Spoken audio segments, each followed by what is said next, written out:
Sasa kwa jukumu hili nililopewa,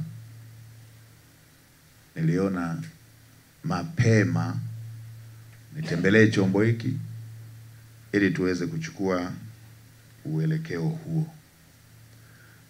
Jambo la kwanza ninalolijua,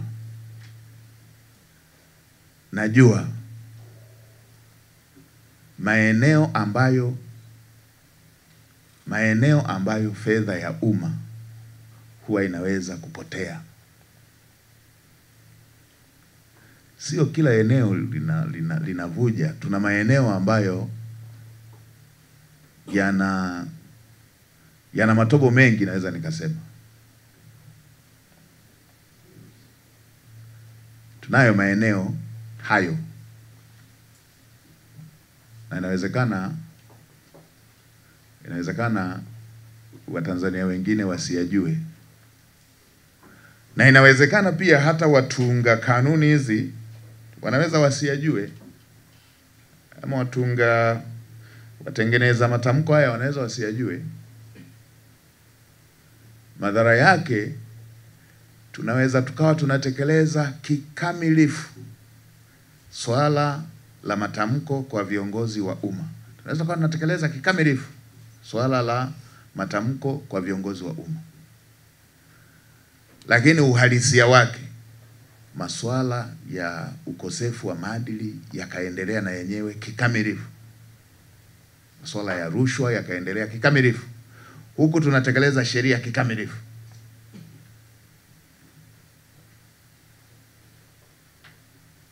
Moja ya sababu itakuwa ni hiyo.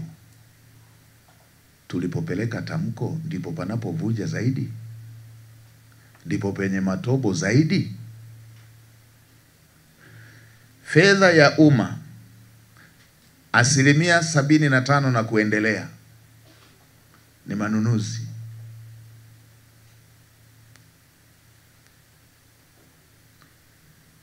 Asilimia 75 na kuendelea ya fedha ya bajeti ya serikali kila mwaka ni manunuzi. Ni mambo yanayohusiana na manunuzi, mikataba kila mwaka.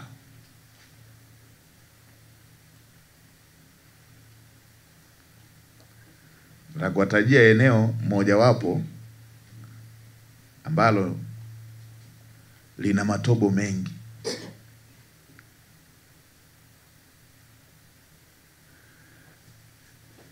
Sisi kwenye sheria yetu, sheria namba 13 ya mwaka 1995 kama ilivyoboreshwa sheria namba 5 nadhani ya mwaka 2001, tamko hili linatolewa kwa viongozi wa umma. Watumishi wengine wa umma wanatoa hati, wanakuwa na hati ya ahadi ya uadilifu ambayo haiwalazimishi kuweka wazi mali zao. Mheshimiwa Waziri, hili ni eneo lifanyiwe kazi upya. Hili ni eneo lifanyiwe kazi upya, kwa sababu wale wanaohusika, wale walioko kwenye maeneo ambayo yana chemichemi ya rushwa kwa kiwango kikubwa, wao hawalazimiki kuweka wazi mali zao, na wala hawalazimiki kujaza tamko hilo la mali pamoja na madeni. Sasa madhara yake, kwa kuwa hawa wanaofanya shughuli hizi za manunuzi hawalazimiki kutaja mali zao,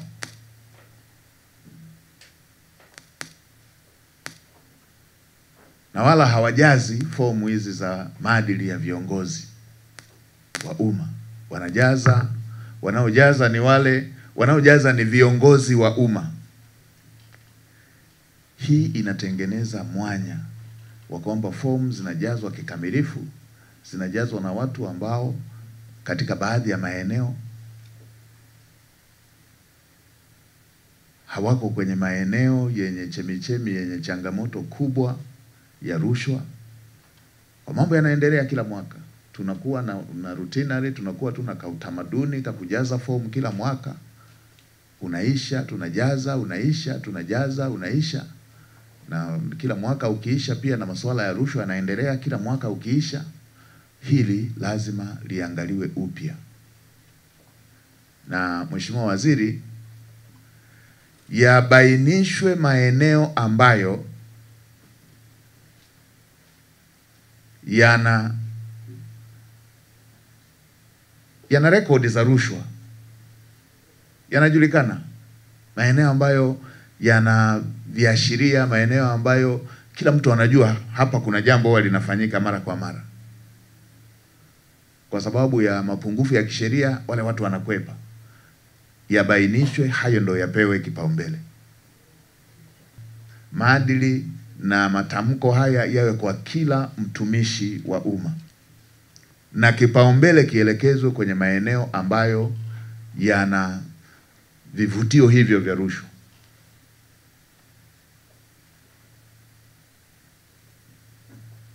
Ndipo mifano michache tu. Mfano, manaibu waziri kila mwaka wanajaza fomu za maadili. Hivi kati ya naibu waziri na mjumbe wa kamati za tenda, nani yuko likely kukutana na rushwa kiurahisi kila wakati? Ni mjumbe.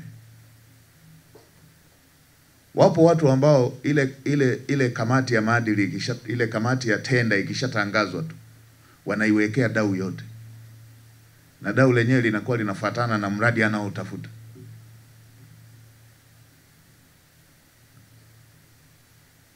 Mwingine nyumba, mwingine gari, mwingine anafunguliwa akaunti, fedha.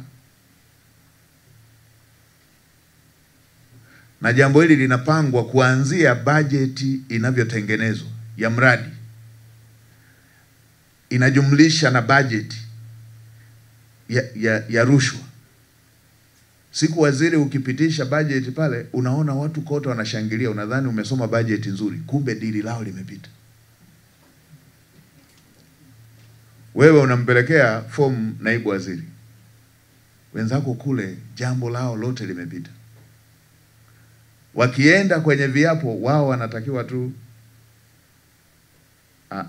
ajaze hati ya uadilifu. Hataji alivyoingia alikuwa na nini, sasa ana nini. Wewe unahangaika na mbunge kwa sababu jambo la rushwa likisemwa kwa mwanasiasa lina ladha zaidi.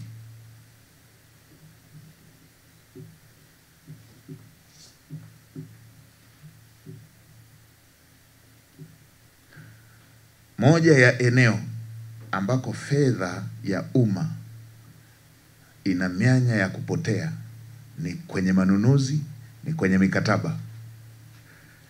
Tutakapotengeneza matamko mapya, tunaweza tukaweka colors, sijui mimi sio mtaalamu wa rangi hizo, lakini rangi moja ya jambo la kwanza kabisa la kuangaliwa, waweke watu wanaosimamia, maafisa masuhuli na wale wanaosimamia hizi kamati za zabuni.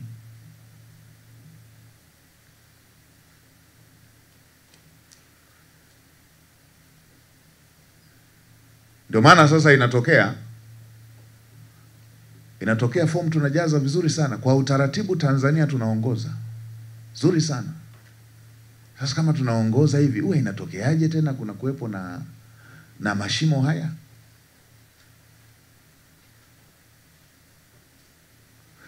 Eneo la pili ni eneo la makusanyo.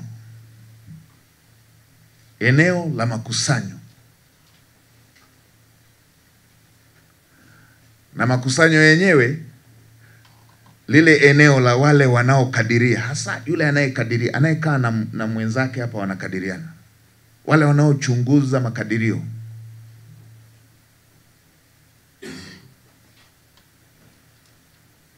Ndio.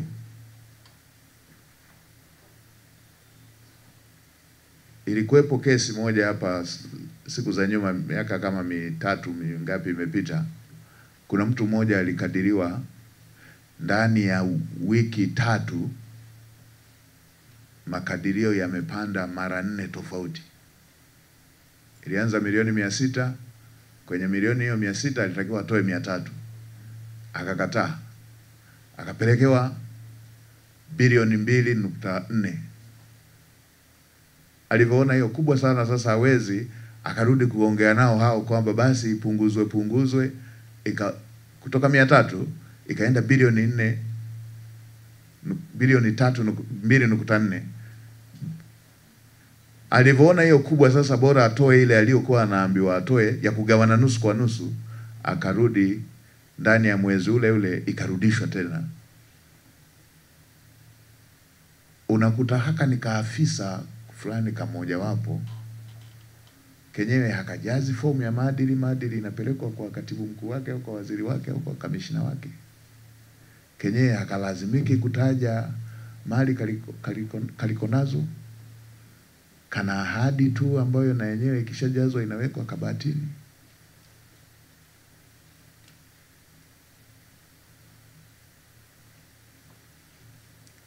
Kwa kunakuwa na hata raia wa kawaida tu ambaye yeye hajasomea uchunguzi wala hajasomea masuala yoyote yanayohusu usimamiaji wa mambo ya maadili, anaona hili haliwezekani. Na wala isitafasiriwe kama watu kuwa na vitu vizuri ni dhambi. Dhambi ni kuwa na vitu vizuri kwa kupora haki iliyokuwa ya mwingine.